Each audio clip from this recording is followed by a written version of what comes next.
মুত্তাকি বান্দার কবর হবে একরকম, বেনামাজির কবর হবে আর এক রকম। কথাটা কার?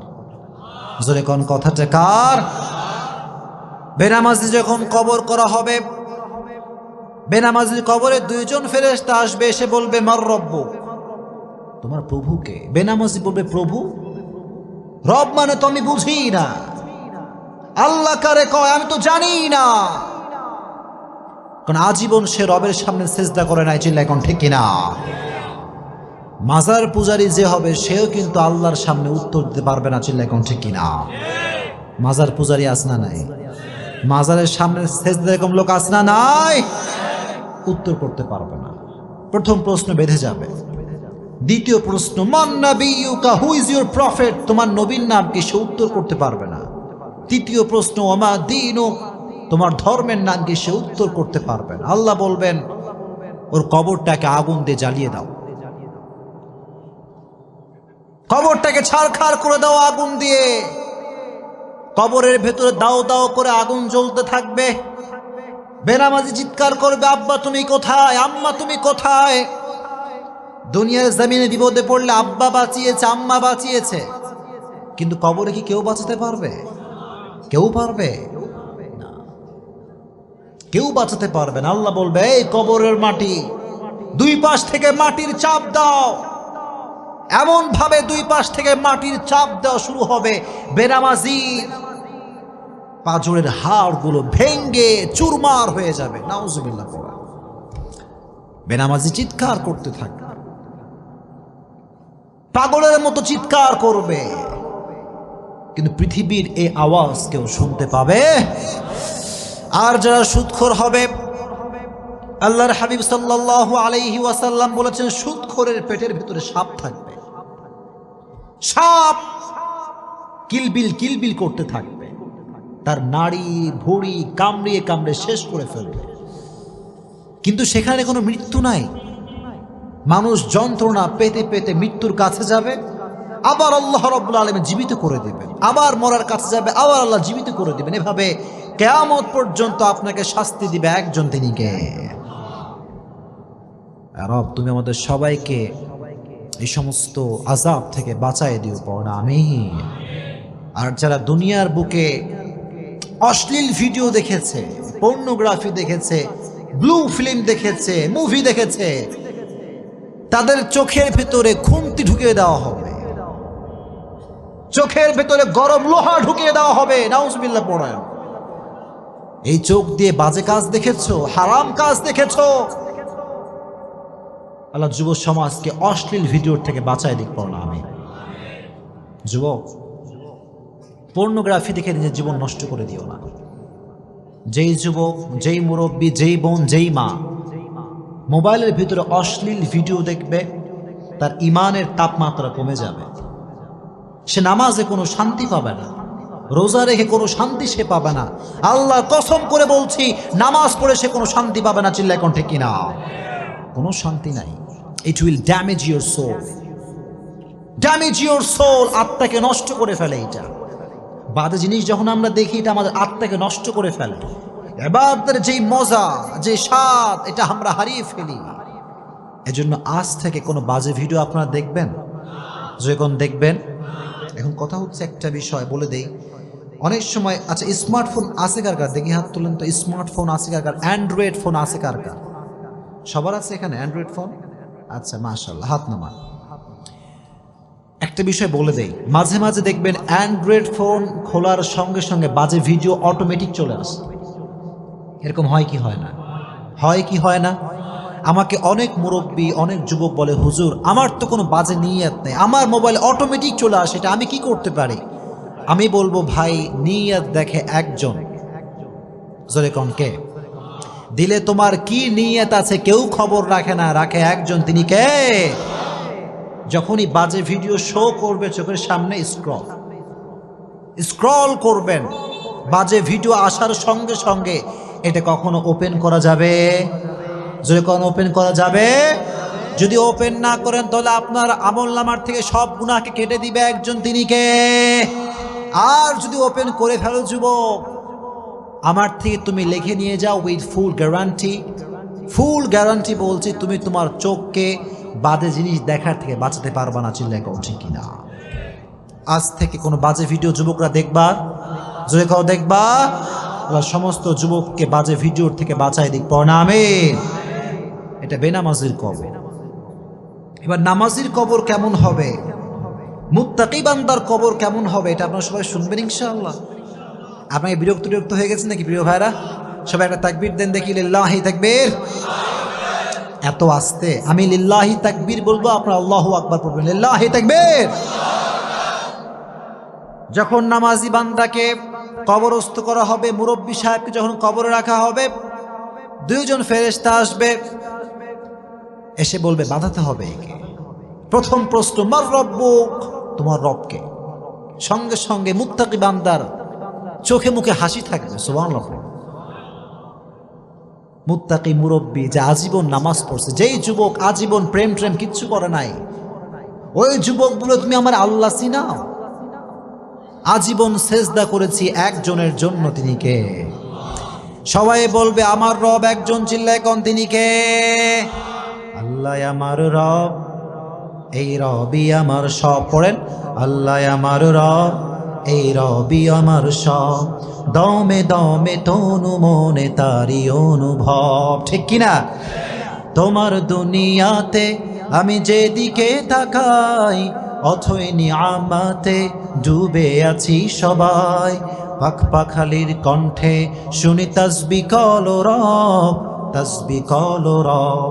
আল্লাহ আমার রব, এই রবি আমার সব। পড়েন, আল্লাহ আমার রব, এই রবি আমার সব। আমার রব আল্লাহ তাআলা।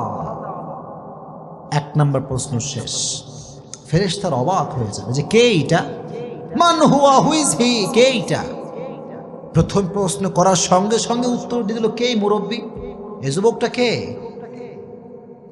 আবার প্রশ্ন করো, মান নাবিয়ুকা, তোমার নবীকে একজন ব্যক্তিকে সামনে দাঁড় করানো হবে, বলা হবে আতারিফু হাযার রাজুল, do you know this person, who is he? তুমি কি জানো ইনি কে? সবাই বলবে, যারা মুত্তাকি, নামাজি, মুরব্বী, পর্দাশীল মা বোন, সে বলবে উনি হচ্ছেন আমাদের প্রিয় নবী, বিশ্ব নবী মুহাম্মদ সাল্লাল্লাহু। এত আস্তে বলল যখন সাল্লাল্লাহু আলাইহি ওয়াসাল্লাম। তবে এই উত্তর সবাই করতে পারবে না, এই উত্তর সব মুরব্বী করতে পারবে না, এই উত্তর সব যুবক করতে পারবে না, চিল্লায় কোন ঠিক কিনা? শুধুমাত্র নবীর সুন্নাহের আশিক দাবি করলেই হবে না, কাজে কর্মে নবীর সুন্নাহকে ফলো করার দরকার আছে না নাই? কিছু কিছু লোক দেখবেন নামাজ কালাম কিছু পড়ে না, কয় আমি নবীর টাটকা আশিক। কথা কোন ঠিক কিনা? আমি বলবো যে ব্যক্তি 5 ওয়াক্ত নামাজ না পড়ে বলবে আমি নবীর আশিক, আমি বলবো তোমার মতো ভণ্ড বাটপার আল্লাহর জমিনে কেউ নাই। এত আস্তে বললেন, জোরে কোন ঠিক কিনা? আগে নামাজ, তারপরে নবীর আশিক। এখনকার যুব সমাজ দাড়ি রাখতে চায় না, আছে না নাই? যুবক কথা কও, আছে না নাই? কিছু কিছু যুবক কয় হুজুর দাড়ি রাখলে মেয়েরা পছন্দ করে না, এরকম যুবক আছে না নাই? কথা বলবেন না, আছে না নাই? আচ্ছা আপনারা আমাকে জবাব দেন তো, আমি যে দাড়ি রাখছি আমারে দেখতে কি আনস্মার্ট লাগে নাকি স্মার্ট লাগে? অনেকে কয় নাই, জোরে কর, আনস্মার্ট নাকি স্মার্ট? আমি কি খ্যাত নাকি আপডেট? আপডেট। কারণ নবীর সুন্নাহ যে ফলো করে সে কখনো আনস্মার্ট হতে পারে, কারণ আমার নবীর মতো সুন্দর ব্যক্তি পৃথিবীতে দ্বিতীয় কেউ আর হতে পারে। চাঁদের চেয়ে সুন্দর তুমি নবী আমার কামলিওয়ালা, দো জাহানের বাদশাহ তুমি প্যারা নবী সাল্লি আলা, দো জাহানের বাদশাহ তুমি প্যারা নবী সাল্লি আলা, চাঁদের চেয়ে সুন্দর তুমি নবী আমার কামলিওয়ালা। সুবহানাল্লাহ পড়েন। এখন আপনারা জোরে করে বলবেন যদি কথা বুঝেন, আমার নবীর দাড়ি ছিল কি ছিল না? পেছনের ভাইরা কথা কন, ছিল কি ছিল না? আমার নবী কি আনস্মার্ট নাকি স্মার্ট? আনস্মার্ট নাকি smart? He was the most smart personality in the world, as a father, as a teacher, as a lawyer, as a commander, as a husband, as a last messenger. Muhammad is the superman of the world. Subhanallah. বাবা হিসেবে, নেতা হিসেবে, সমাজ সংস্কারক হিসেবে গোটা বিশ্বের জন্য আমার নবীকে সুপারম্যান করে পাঠিয়েছে একজন, তিনি কে? হি ওয়াজ দ্য সুপারম্যান। এজন্য যুবক, তুমি অলওয়েজ মনে রাখবা, দাড়ি রেখে তোমাকে যদি কোনো মেয়ে পছন্দ না করে, আমি বলবো যুবক, ওই মেয়ে তোমার বউ হওয়ার যোগ্যতা রাখে না। দাড়ি রেখে তোমাকে যেই মেয়ে পছন্দ করতে চায় না, আল্লাহর কসম ওই মেয়ে তোমার পরিবারের সদস্য হওয়ার যোগ্যতা রাখে না। 100%। এজন্য সেই মেয়েকে বিয়ে করবা যেই মেয়ে ইসলামকে ভালোবাসে। পারবা তো ইনশাআল্লাহ? যুবকরা জোরে কয় ইনশাআল্লাহ। আর যুবকদেরকে আমি বলি, যুবক, দাড়ি রাখবা, একটা উপকার তুমি পাবা, দাড়ি রাখার পরে কে আপন কে পর তুমি একদিনে সব বুঝে যাবে। এটা সত্য কথা। আর দাড়ি রেখে তোমাকে সেই মেয়েই পছন্দ করবে যেই মেয়ে প্রকৃতপক্ষের দিনদার। আর দাড়ি রাখলে তোমার থেকে সেই মেয়ে দূরে যাবে যে ইসলামকে ভালোবাসে না। চিল্লাই কাউ ঠিক কিনা? যুবকরা সবাই দাড়ি রাখবা তো ইনশাআল্লাহ? রেজ ইউর হ্যান্ড, বলো হুজুর আজ থেকে আমি দাড়ি আর কাটবো না। এই যে হাত সবাই নাড়বে, দাড়ি আর কাটবো না। আল্লাহ সবাইকে তৌফিক দান করুক, পড়া আমিন। দাড়ি রাখলে কেউ আনস্মার্ট হতে পারে না, এটা কি তোমরা বিশ্বাস করো? বিশ্বাস করো না এটা তোমরা? আনস্মার্ট হতে পারে কেউ দাড়ি রেখে? হতে পারো। আচ্ছা, যে যুবকরা কয় যে হুজুর দাড়ি রাখলে মেয়েরা পছন্দ করবে না, বিয়ে করবে না, কি আমাদের হুজুরদের বিয়েটি হয় না? কথায় কয় না, হয় কি হয় না? খবর নিয়ে দেখো, তোমার চাইতে হুজুরের বউ অনেক বেশি সুন্দর। কথা কন ঠিক কিনা? দাড়ি রাখলে সুন্দর মেয়ে দিবে একজন, চিল্লায় কন তিনি কে? আমার নবী যে বিশ্বনবী মুহাম্মদ। এটার উত্তর সেই ব্যক্তি করতে পারবে যেই মুখে, যার মুখে আছে দাড়ি। এজন্য আজ থেকে সবাই দাড়ি রাখবেন তো ইনশাআল্লাহ। তবে মুরব্বী হয়ে দাড়ি রাখলেই কিন্তু চলবে না, যুবক বয়স দাড়ি রাখলে সব আছে না নাই? এটাই আসল পরীক্ষার সময়। যুবক বয়স যার ভালো, তার আজীবন ভালো। চিল্লায় কোন ঠিক কিনা? দ্বিতীয় প্রশ্ন, তোমার নবীকে আতারিফু হাযার রাজুল, তুমি কি ওই ব্যক্তিকে চেনো? আমরা বলবো তিনি তো অন্য কোনো ব্যক্তি নন, তিনি হচ্ছেন আমাদের নবী, বিশ্ব নবী মুহাম্মদ সাল্লাল্লাহু আলাইহি ওয়াসাল্লাম। 2 নাম্বার প্রশ্ন শেষ। এবার 3 নাম্বার প্রশ্ন, ওয়ামা দীনুক, হোয়াট ইজ ইউর রিলিজিয়ন? তোমার ধর্মের নাম কি? আপনারা কোন দিকে ধর্মের নাম কি? জোরে কোন ধর্মের নাম কি? ইসলামকে ধর্ম হিসেবে পেয়ে আমরা খুশি না বেজার? জোরে কোন খুশি না বেজার? চিৎকার করে সকলে পড়েন আলহামদুলিল্লাহ। আর মুসলমান ঘরের সন্তান যে হবে, আল্লাহর কসম 31st নাইট সে পালন করতে পারবে না। মুসলমান ঘরের সন্তান যে হবে, সুদ ঘুষ সে খেতে পারবে না। চিল্লাই কোন ঠিক কিনা? এজন্য মুসলমান ঘরের সন্তান যদি সুদ খায়, বুঝতে হবে সে নামে মুসলমান, কাজে কখনো সে মুসলমান হতে পারে না। এটাকে আপনারা সবাই বিশ্বাস করেন? আমার একটা প্রোগ্রাম ছিল মনে হয় মালুম ঘাটে, কতদিন আগে, গত নভেম্বর মাসে মনে, তাই না? মালুম ঘাটে। ওখানে আমি বলেছিলাম, সুদের টাকায় আপনি বাড়ি করতে পারেন, গাড়ি করতে পারেন, সব আপনি করতে পারবেন, কিন্তু সুখ আপনি কোথাও খুঁজে পাবেন না। আপনারা কি বিশ্বাস করেন এই কথা? ডুপ্লেক্স, ট্রিপ্লেক্স বাসা হতে পারে, টাইলসের বাসা হতে পারে, প্রিমিয়াম গাড়ি হতে পারে, এক্সিও গাড়ি হতে পারে, BMW হতে পারে, কিন্তু খবর নিয়ে দেখেন ওই ডুপ্লেক্স ট্রিপ্লেক্স বাসার মালিক কিন্তু ঘুমের ট্যাবলেট ছাড়া ঘুমাতে পারে না। ঘুমের ট্যাবলেট দরকার। যে রিক্সা চালক, টাকা নাই, পয়সা নাই, বিশাল বড় গাড়ি বাড়ি নাই, কিন্তু রিক্সা চালক যখন ঘুমায়, টায়ার পাংচার হলে যেই শব্দ হয় তার চাইতে বেশি শব্দ তার নাকের টানে হয়, কারণ শান্তি আছে, শান্তি আছে। He has lot of piece of mind. মনের শান্তি দরকার আছে না নাই? আর যার ডুপ্লেক্স ট্রিপ্লেক্স বাসা, খবর নিয়ে দেখেন 10 জনের টাকা মাইরা এই বাসা করা হয়েছে। আল্লাহ যেন সুদ ঘুষ মানুষের টাকা মারার থেকে আমাদেরকে বাঁচায় দিক, জোরে কোন আমিন। এজন্য যুবক, ইনকাম যদি করতে চাও টু দা হালাল ওয়ে করবা। যুবকরা সবাই পারবা তো ইনশাআল্লাহ? ওমা দীনুক, তোমার ধর্মের নাম কি? জোরে কোন ধর্মের নামটা কি? কিয়ামতের কঠিন ময়দানে হিন্দু ধর্ম আল্লাহর কাছে গ্রহণযোগ্য হবে, খ্রিস্টান ধর্ম হবে, বৌদ্ধ ধর্ম হবে। ইন্না দীনা ইনদাল্লাহিল ইসলাম। In the day of judgment, there is only one religion will be acceptable to your Lord, which is Islam. কিয়ামতের ময়দানে একটা ধর্ম আল্লাহর কাছে গ্রহণযোগ্য হবে, ধর্মের নামটা কি? এই জন্য বাঁচি আর মরি আজীবন ইসলামের পক্ষে কথা বলেই মরবো ইনশাআল্লাহ। আপনারা কি ভয়টয় পান নাকি? ভয়টয় পান? শোনেন, ইসলামের জন্য মরতে পারলে শহীদ, আর বেঁচে থাকলে আপনি গাজী হিসেবে বেঁচে থাকবেন। কথা কোন ঠিক কিনা? মরলেও লাভ, বাঁচলেও লাভ। সুবহানাল্লাহ পড়েন। এজন্য মাঝে মাঝে খবর নেবেন যে কবর থেকে সুগন্ধি আসছে, এরকম হয় কি হয় না? জোরে কোন হয় কি হয় না? মুআয ইবনে জাবাল রাদিয়াল্লাহু তাআলা আনহুর কবর, মাওলানা তারিক জামিল পাকিস্তানের একজন বিশাল বড় স্কলার।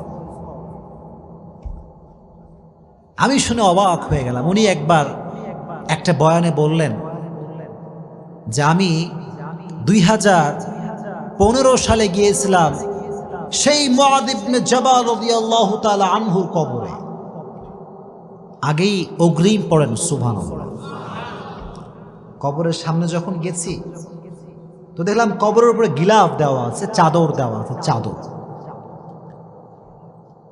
মাওলানা তারিক জামিল বললেন, যখন আমি কবরের পাশে দাঁড়ালাম পুরো এলাকাটা সুগন্ধিযুক্ত হয়ে আছে। সুবহানাল্লাহ। এলাকাটা সুগন্ধিযুক্ত এলাকা,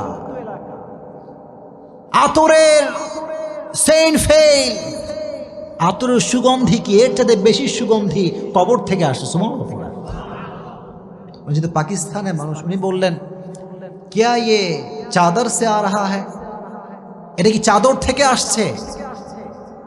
এলাকার সমস্ত মানুষ বললেন, হুজুর যতদিন থেকে আমরা এলাকায় আছি ততদিন পর্যন্ত আমরা প্রত্যেকটা দিন এই কবর থেকে সুঘ্রাণ পাই। সুবহানাল্লাহ। আহা, কি অসাধারণ একটা বিষয়। উনি বললেন, তাই তো, তাহলে চাদরটা একটু হটানো, চাদরে আমি একটু সুঘ্রাণ নেব। উনি দেখলেন চাদরে কোনো সুঘ্রাণ নাই, সব সুঘ্রাণ মুআয ইবনে জাবাল রাদিয়াল্লাহু তাআলা আনহুর কবর থেকে আসছে। কোন সুবহানাল্লাহ। उन्हीं बोला मैं ताज्जुब हो गया, ये कैसी बात है? 1400 साल पहले कब्र दिया गया शख्स, उसकी कब्र से आज भी बू आ रहा है। सुबहानाल्लाह पढ़े। এজন্য আল্লাহর পথে যে চলে, আল্লাহর ইসলামের কথা যে বলে, তার কবরটাকে সুঘ্রাণ করে দিবে একজন, তিনি কে? জোরে কোন কে? আর যে ব্যক্তি ইসলামের বিপক্ষে কথা বলবে তার কবরটা আযাব আর জাহান্নাম দ্বারা ভরপুর হয়ে যাবে। চিল্লাই কোন ঠিক কিনা? এজন্য বাঁচেন আর মরেন ইসলামের পক্ষে থাকবেন তো ইনশাআল্লাহ। বাধা আসলে ভয়টয় পাবেন নাকি? ভয়টয় পাবেন? ভয় পাওয়ার কোনো দরকার নাই। বাংলাদেশ কিন্তু মুসলমানদের দেশ। এটা মিথ্যা না সত্যি? জোরে কোন মিথ্যা না সত্যি? বরং একথা তো স্পষ্ট প্রমাণিত যে বাংলাদেশে 92% মুসলমানরা বসবাস করে। কথা কোন ঠিক কিনা? বাংলার মাটিতে হিন্দু থাকবে, খ্রিস্টান থাকবে, বৌদ্ধ থাকবে, ডাজন্ট ম্যাটার, কোনো সমস্যা নেই, ডোন্ট কেয়ার অ্যাবাউট ইট। আমাদের কথা হচ্ছে একটা, বাংলার মাটিতে থাকতে হলে আজীবন আপনাকে ইসলামের পক্ষে কথা বলেই থাকতে হবে। বাংলার মাটিতে ইসলামের বিপক্ষে কে কথা বলবে, আমার জীবনে এক ফোঁটা রক্ত থাকা অবস্থা আমি সহ্য করতে পারবো না। চিল্লাই কোন ঠিক কিনা? আপনারা পারবেন তো ইনশাআল্লাহ? যেখানে সুদ সেখানে আপনার জবানটা খুলবে, যেখানে ঘুষ সেখানে আপনার অবস্থান বিরুদ্ধ হবে। চিল্লাই কোন ঠিক কিনা? পারবেন তো ইনশাআল্লাহ? তাহলে আমার ধর্ম যে ইসলাম, এই উত্তর সেই করতে পারবে যে আজীবন ইসলামের পক্ষে কথা বলেছে। ঠিক কিনা? আমি তো এই কথা সবসময় বলি, ও মিয়া, তুমি যদি বাতিলের পক্ষ হয়ে তোমার মাথাকে নত করতে না পারো, আমি হকের পক্ষের ডিলার হয়ে মাথা নত করতে পারবো না, চিল্লাই কোন ঠিক কিনা? মুসলমান বীরের জাতি, মুসলমান ইসলাম নিয়ে কথা বলে, কারোর দিকে তাকিয়ে মুসলমান কথা বলতে পারে? সে বলবে আমার ধর্মের নাম হচ্ছে ইসলাম। তিনটা প্রশ্ন শেষ। এবার ফেরেশতা বলবে কি ব্যাপার, কি ব্যাপার, তিনটা প্রশ্নে উত্তর করতে পারলো। এবার আর একটা এক্সট্রা প্রশ্ন করা হবে, সুবহানাল্লাহ পড়ে। আজীবন শুনছেন তিনটা প্রশ্ন, কিন্তু আজকে শুনে রাখেন মুত্তাকি বান্দার কবরে প্রশ্ন হবে চারটা। জোরে কোন কয়টা? জোরে কোন কয়টা? 4 নাম্বার প্রশ্ন হচ্ছে ওয়ামা ইলমুক, what is your knowledge, what is the source of your knowledge man. তুমি যে বললা তোমার রব আল্লাহ, তোমার নবী প্রফেট মুহাম্মদ সাল্লাল্লাহু আলাইহি ওয়াসাল্লাম, তোমার ধর্ম যে ইসলাম, হাউ ইউ নো দ্যাট, কেমন করে তুমি জানো? আমরা বলবো আমরা কোনো নেতার থেকে শিখি নাই, আমরা শিখেছি একটা কিতাব থেকে, কিতাবটার নাম কি? এজন্য আজীবন কোরআনের কথাগুলো পড়বেন তো ইনশাআল্লাহ। যাদের স্মার্টফোন আছে সকলে একটা টিপস নিয়ে যান, স্মার্টফোনে সকলে কোরআনের তাফসির ডাউনলোড করবেন, ইনশাআল্লাহ পড়েন। সকলে স্মার্টফোনে 30 পারা কোরআন শরীফ রাখবেন, পারবেন তো ইনশাআল্লাহ? যখন বাসার ভিতরে বসে আছেন অথবা অফিসে আছেন কিংবা রাস্তায় আছেন, open the Quran and recite, বের করেন এবং পড়বেন। বেশি বেশি পড়লে আপনাকে বরকত দিবে একজন, তিনি কে? মুরব্বীদেরকে বলছি, স্পেশালি মুরব্বীদেরকে, চায়ের দোকানে বাজে আড্ডা না দিয়ে 3 বার সূরা ইখলাস পড়বেন, আপনার আমলনামায় 1 খতম কোরআন তেলাওয়াত সব অ্যাড হয়ে যাবে। যেরকম সুবহানাল্লাহ। একজন যুবক, don't waste your time, never ever. সময় নষ্ট করে দিও না, সময়ের অনেক দাম। এজন্য আজ থেকে প্রত্যেকটা সময়ে কোরআন পড়বেন তো ইনশাআল্লাহ। কোরআন পড়লে আপনার জীবনকে আলোকিত করে দিবে একজন, তিনি কে? এবার আল্লাহ বলবেন তোমরা কি এখনো বোঝো না এই বান্দাকে? তোমরা কি বোঝো না এই মুরব্বীটাকে? আল্লাহ বলবে তোমরা কি বোঝো না এই যুবকটাকে? আল্লাহ বলবেন ইফতাহু লাহু বাবুম মিন বাবি আহলিল জান্নাহ। আল্লাহ বলবেন এই বান্দার কবরের সঙ্গে জান্নাতের দরজা খুলে দাও, সুবহানাল্লাহ। আল্লাহ বলবেন নাম কানাউমিল আরুদ, নাম কানাউমিল আরুদ। আল্লাহ বলবেন নববধূর মতো তুমি কিয়ামত পর্যন্ত ঘুমাও, কোন সুবহানাল্লাহ। একজন নববধূ যেমন রাতের বেলা স্বামী এবং স্ত্রী ঘুমায়, কেউ ডাকে না, সারাটা রাত আরাম করে ঘুমায়, আল্লাহ বলবে তোমরাও ঘুমিয়ে যাও, যারা মুত্তাকি নামাজি তোমরা আজকে ঘুমিয়ে যাও, কিয়ামত পর্যন্ত কেউ তোমার ঘুমে ডিস্টার্ব করবে না। এত আস্তে বললেন, সুবহান সুবহানাল্লাহ। আমরা ঘুমাইলে মা ডাক দেয়, বাপ ডাক দেয়, কল আসে, অমুকে ডাকে তমুকে ডাকে, ডিস্টার্ব আসে না নাই?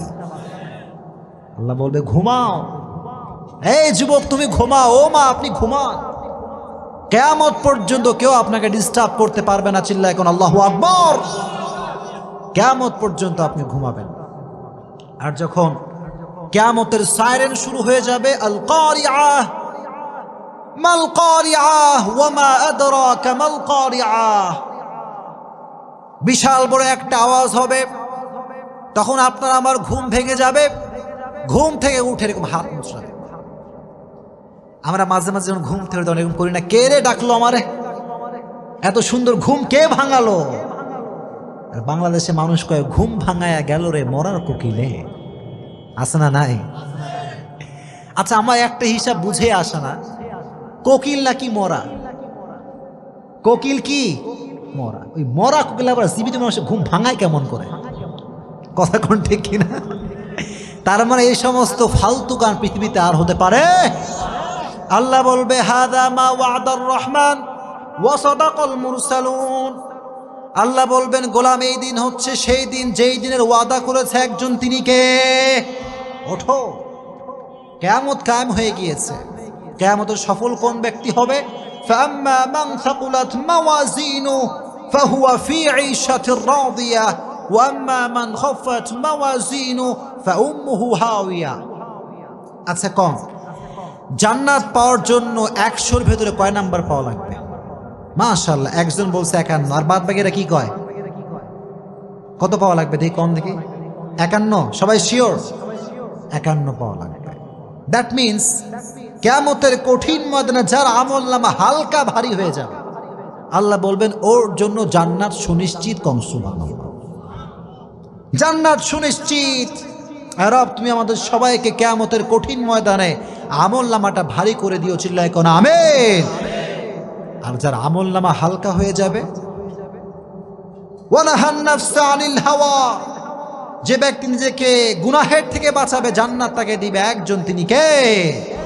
আর যে আজীবন সুদ খেয়েছে, ঘুষ খেয়েছে, তার আমলনামাটা হালকা হয়ে যাবে, তার জন্য জাহান্নামের ঘোষণা করবে একজন, চিল্লায় কোন তিনি কে?